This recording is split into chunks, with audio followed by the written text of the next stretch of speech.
You've had that moment before. Someone invites you out, and even before you answer, something in you quietly leans back. Not in fear, not in sadness, just in relief at the thought of being alone again. And almost immediately, another voice follows.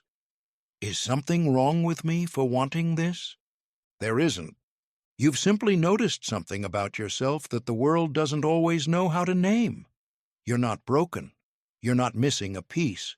You're just wired to experience quiet the way others experience noise, as something that gives you back to yourself. For a long time, people who preferred solitude were misunderstood, labeled as shy, withdrawn, distant. Psychology now sees the difference between feeling lonely and being alone. Loneliness hurts. Being alone can heal. Some people genuinely feel better when they're by themselves, not because they dislike others, not because they're afraid of connection, but because solitude lets their nervous system finally exhale. Psychologists call this unsociability, but in plain language, it just means this. You don't need constant company to feel complete. You already feel whole when you're with yourself.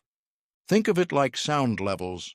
Some people feel alive in a crowded room, voices overlapping, energy bouncing everywhere. Their minds wake up in noise, but your mind wakes up in quiet. Too much stimulation drains you the way silence drains others. You reach clarity faster, depth faster, calm faster when the outside world steps back. Your brain isn't empty in those moments alone. It's busy in a different way. While others gather their thoughts through conversation, you gather yours in stillness. Your mind moves inward instead of outward. Ideas connect. Emotions settle. You process life the way a lake settles after a storm, not by stirring it more, but by letting it go still. And because the world runs on noise, this often gets misunderstood. From the outside, choosing solitude can look like withdrawal, but from the inside, it feels like alignment. You're not hiding. You're recalibrating. You're not rejecting people. You're returning to yourself so that when you do connect, you arrive whole instead of drained. There's a quiet strength in that. You've probably felt the tension before, wanting space in a culture that equates presence with availability, where being alone is treated like a problem to fix instead of a state to respect. You've noticed how easily your preference gets translated into something it isn't: sadness, distance, coldness. But you know the truth. Your alone time isn't emptiness. It's where you hear yourself think. It's where your emotions stop echoing off other people and finally speak clearly. It's where you feel steady again. That doesn't make you better than anyone. It just makes you different in a world that often forgets difference doesn't mean deficiency. And yes, sometimes solitude can become a shield. Sometimes people hide in it when they've been hurt. But that isn't what defines you. You can feel the difference inside yourself. When your alone time feels like restoration, not avoidance. When it gives you energy instead of shrinking it. When you come back to the world clearer, not smaller.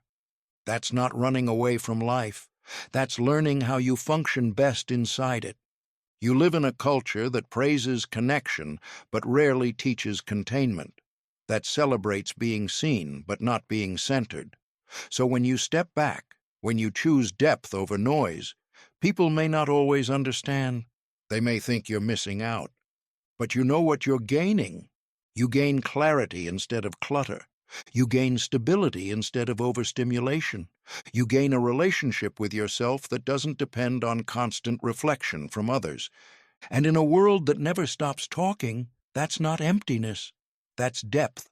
So, if you've ever wondered why you feel most like yourself when you're alone, this is your answer. Not a flaw, not a diagnosis, just an explanation that finally fits. There is nothing wrong with the way you move through the world. Nothing missing, nothing broken. If this feels like it finally puts words to something you've always felt, let that land. Let yourself recognize it and share it with someone who might need to hear it too.